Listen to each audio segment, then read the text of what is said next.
திராவிட முன்னேற்ற கழகம் ஆட்சி அதிகாரம் கிட்ட கட்சி.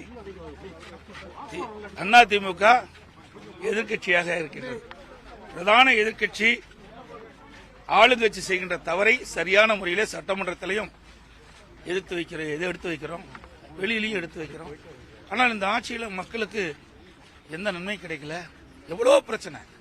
அதையெல்லாம் நாங்கள் வெளிப்படுத்தினா கூட அதெல்லாம் சரி செய்யல. அது மட்டும் இல்ல, நீங்க தேர்தல் நேரத்தில் எப்படி இருக்குன்னு நீங்க கேள்வி கேட்டிருக்கீங்க. நிச்சயமா அதிமுக தான் சாதகமா இருக்கும். ஏன்னா இவர்கள் தேர்தல் நேரத்தில் 525 அறிவிப்புகள் நிறைவேற்ற முடியாத அறிவிப்புகள்லாம் வெளியிட்டு இன்று வரை சுமார் 10% அறிவிப்புகள் தான் நிறைவேற்றப்பட்டதாக தகவல் கிடைத்திருக்கிறது. எஞ்சிய அறிவிப்புகளும் நிறைவேற்றவே இல்லை. அதிலிருந்து மக்கள் இந்த ஆட்சி மீது கோபமா இருக்கிறாங்க. தேர்தல் வந்தா திமுக அறிக்கை ஒரு பொய் அறிக்கையா தான் பார்க்கப்படுகிறது.